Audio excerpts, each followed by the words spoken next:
ರಾಮಾನುಜದಯಾ ಪಾತ್ರಂ ಜ್ಞಾನವೈರಾಗ್ಯಭೂಷಣಂ ಶ್ರೀಮದ್ವೆಂಕಟನಾಥಾರ್ಯಂ ವಂದೇ ವೇದಾಂತದೇಶಿಕಂ.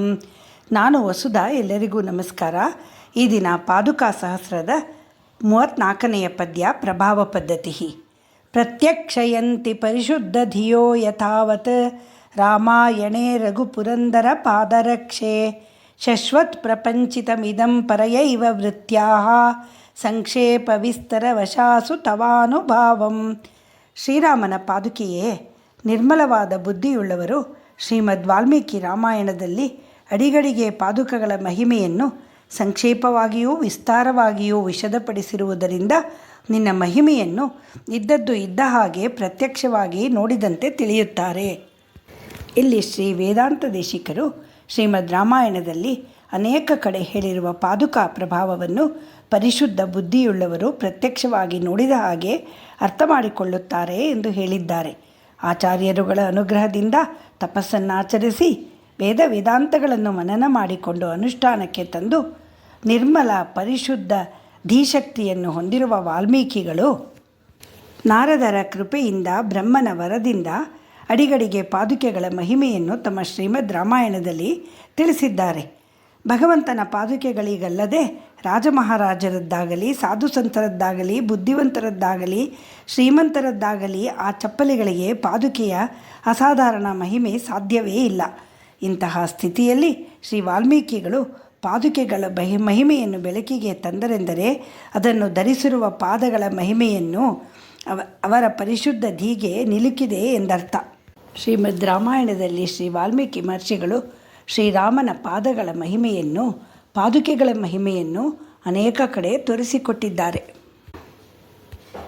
ಶ್ರೀರಾಮನಿಗೆ ಲಕ್ಷ್ಮಣನಿಗೆ ವಿಶ್ವಾಮಿತ್ರರು ಸಿದ್ಧಾಶ್ರಮದ ಕತೆ ಹೇಳುವಾಗ ವಾಮನಾವತಾರದ ಕಥೆಯನ್ನು ಹೇಳ್ತಾರೆ.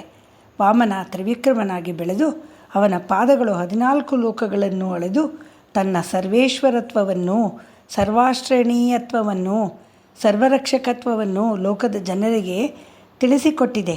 ಅಂತಹ ಪಾದಗಳು ಮೆಟ್ಟಿದ್ದು ಈ ಪಾದುಕೆಗಳನ್ನೇ. ಇದನ್ನು ಶ್ರೀರಾಮನಿಗೆ ವಿಶ್ವಾಮಿತ್ರರು ತಿಳಿವಳಿಕೆ ಕೊಟ್ಟಿದ್ದು ನಿನ್ನ ಅದೇ ಈ ಪಾದಗಳಿಂದ ಸಾವಿರಾರು ವರ್ಷಗಳಿಂದ ದೇಹವಿಲ್ಲದೆ ನರಳುತ್ತಿರುವ ಅಹಲ್ಯೆಗೆ ಶಾಪ ವಿಮೋಚನೆ ಮಾಡಿ ಪವಿತ್ರಳನ್ನಾಗಿ ಮಾಡು ಎಂದು. ವಾಮನಾವತಾರದ ಪಾದಗಳನ್ನು ಅಹಲ್ಯೆಯನ್ನು ಉದ್ಧಾರ ಮಾಡಿದ ಅದೇ ಪಾದಗಳನ್ನು ಅಪ್ಪಿ ಹಿಡಿದಿರುವ ಪಾದುಕಾ ದೇವಿಯ ಮಹಿಮೆ ಎಷ್ಟಿರಬೇಕು ಎಂದಿದ್ದಾರೆ ಶ್ರೀ ವೇದಾಂತ ದೇಶಿಕರು. ಈ ಪಾದುಕೆಗಳನ್ನಲ್ಲವೇ ಭರತ ತಲೆಯ ಮೇಲೆ ಹೊತ್ತು ನಡೆದು ಸಿಂಹಾಸನದಲ್ಲಿ ಕೂರಿಸಿ ಅಭಿಷೇಕ ಮಾಡಿ ಪಟ್ಟಗಟ್ಟಿ 14 ವರ್ಷಗಳ ಕಾಲ ಕೋಸಲದ ಸಾಮ್ರಾಜ್ಞಿಯನ್ನಾಗಿ ಮಾಡಿದ್ದು. ಇಂತಹ ಮಹಾಮಹಿಮ ಪಾದುಕೆಗಳು ಅಪ್ಪಿ ಹಿಡಿದ ಪಾದುಕೆಯನ್ನು ಮೆಟ್ಟಿತಾನೆ ಶ್ರೀರಾಮ 14 ವರ್ಷಗಳು ಕಾಡು ಮೇಡು ಅಲೆದು ಋಷಿಗಳನ್ನೆಲ್ಲ ಕಾಪಾಡಿದ್ದು. ಅದೇ ಪಾದುಕಾ ದೇವಿಯು ಹಿಡಿದಿರುವ ಪಾದಗಳನ್ನಲ್ಲವೇ ವಿಭೀಷಣನು ಹಿಡಿದು ತನ್ನ ರಾಜ್ಯ ದುಡ್ಡು ಕಾಸು ಹೆಂಡತಿ ಮಕ್ಕಳು ಎಲ್ಲವನ್ನೂ ಮತ್ತೆ ಪಡೆದದ್ದು ಎಂದು ತೋರಿಸಿಕೊಟ್ಟಿದ್ದಾರೆ ವಾಲ್ಮೀಕಿ ಮಹರ್ಷಿಗಳು. ಈ ಪಾದುಕಾ ದೇವಿಯು ಅಪ್ಪಿ ಹಿಡಿದಿರುವುದು ಯಾರ ಪಾದಗಳನ್ನು? ಸಾಕ್ಷಾತ್ ಶ್ರೀಮನ್ನಾರಾಯಣನ ಪಾದಗಳನ್ನಲ್ಲವೇ? ಅದರಿಂದ ತಾನೇ ಎಷ್ಟು ಮಹಿಮೆ. ಹಾಗಾದರೆ ಶ್ರೀರಾಮನು ಶ್ರೀಮನ್ನಾರಾಯಣನೇ?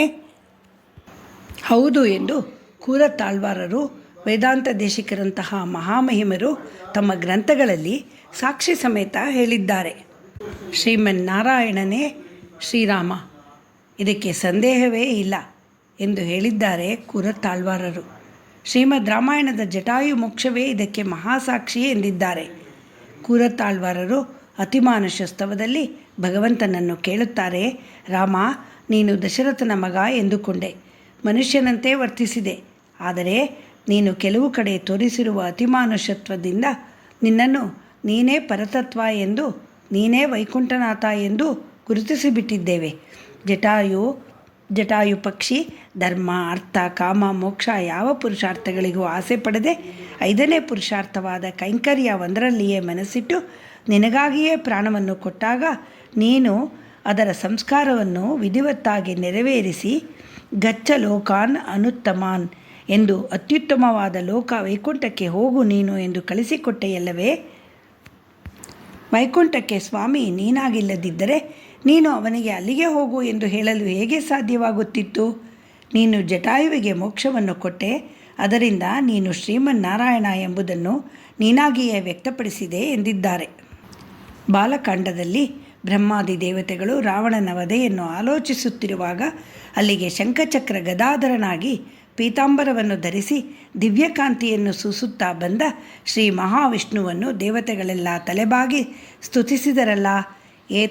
ಏತಸ್ಮಿನ್ನಂತರೆ ವಿಷ್ಣುರೂಪಯಾತೋ ಮಹಾದ್ಯುತಿ ಶಂಖಚಕ್ರ ಗದಾಪಾಣಿ ಪೀತವಾಸ ಜಗತ್ಪತಿ ತ್ವಾಂ ನಿಯೋಕ್ಷ್ಯಾಮಹೇ ವಿಷ್ಣೋ ಲೋಕಾನಾಂ ಹಿತಕಾಮ್ಯಯ ರಾಜ್ಞೋ ದಶರಥಸ್ಯ ಸಮಯಾದ್ಯಾಧಿಪತೆ ಪ್ರಭೋ.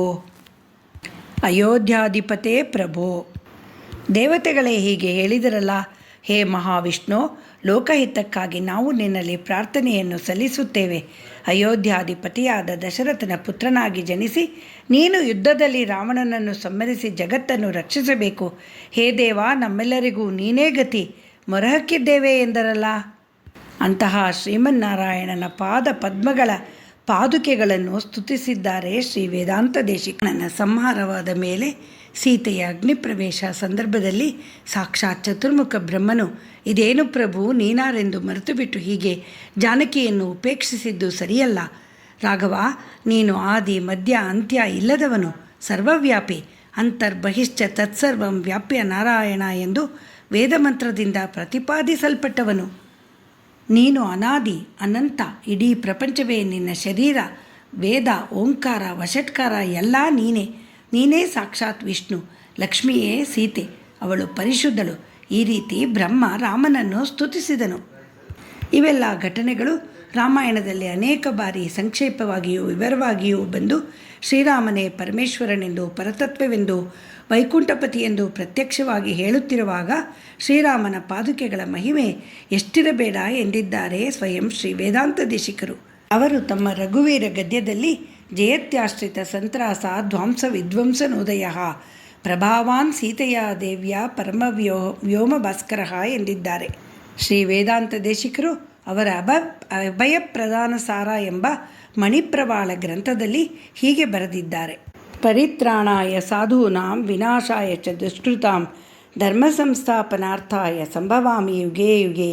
என்கிறபடியே சர்வேஸ்வரன் ஒரு திரேதாயுகத்திலே சக்கரவர்த்தி திருமகனாய் அவதரித்த காலத்திலே ஸ்ரீ வால்மீகி பகவான் பிரம்மபுத்திரனான ஸ்ரீ நாரத பகவான் பக்கலிலே இவ்வவதார விருத்தாந்தத்தை சங்கேபமாக ஸ்ரவணம் பண்ணி சரஸ்வதி வல்லபனான பிரம்மாவினுடைய பிரசாதத்தாலே பிரவர்த்தமான திவ்ய சாரஸ்வத்தத்தை யுடையனை மாய ரகசியஞ்ச பிரகாஷஞ்ச ಯದ್ವೃತ್ತ ತಸ್ಯ ಧೀಮತಃ ಎಂದು ಬ್ರಹ್ಮಾವಾಲೆ ದತ್ತವರನುಮಾಯ್ ನಿರವಶೇಷಮಾಹ ಸಾಕ್ಷಾತ್ಕರಿತ್ತು ಮುಮುಕ್ಷುವುಕ್ಕು ಪರೋಪಕಾರಮಾನ ಇವ್ವವತಾರ ರಹಸ್ಯತ್ಯೈ வெளியிட்டு ಲೋಕತ್ಯೈ ಉಜ್ಜೀವಿಪ್ಪಿಪ್ಪதாக ತನ್ ಕರುಣೆಯಾಲೆ ಪ್ರವರ್ತನಾಯ್ ಎಂದು ಕಣ್ಣಾರೆ ಕಂಡು ರಾಮಾಯಣ ರಚಿಸಿದ ವಾಲ್ಮೀಕಿ ಮಹರ್ಷಿಗಳನ್ನು, ಸಾಕ್ಷಾತ್ ವೇದಗಳನ್ನು ತಿಳಿಸಿಕೊಟ್ಟ ರಾಮಾಯಣವನ್ನು, ಶರಣಾಗತರಿಗೆಲ್ಲ ಕರುಣೆ ತೋರಿದ ಶ್ರೀಪಾದವನ್ನು, ಅವುಗಳನ್ನು ಮೆಟ್ಟಿ ನಿಂತ ಪಾದುಕೆಗಳ ಮಹಿಮೆಯನ್ನು ಶ್ರೀ ವೇದಾಂತ ದೇಶಿಕರು ಪ್ರಕಾಶಪಡಿಸಿದ್ದಾರೆ. ಶ್ರೀಮನ್ನಾರಾಯಣನ ಪರತತ್ವವನ್ನು ತೋರಿಸಿಕೊಟ್ಟ ಜಟಾಯುವಿನ ತ್ಯಾಗದ ಕಥೆ ರಾಮಾಯಣದಲ್ಲಿ ಬರುತ್ತದೆ. ಮನ ಕರಗುವ ಈ ರೋಚಕ ಕಥೆಯನ್ನು ಇನ್ನೊಮ್ಮೆ ವಿಸ್ತಾರವಾಗಿ ಹೇಳುತ್ತೇನೆ. ಶ್ರೀ ರಂಗನಾಥ ಮಣಿಪಾದುಕಾಭ್ಯಾಂ ನಮಃ. ಶ್ರೀ ವೇದಾಂತ ಮಹಾದೇಶಿಕಾಯ ನಮಃ.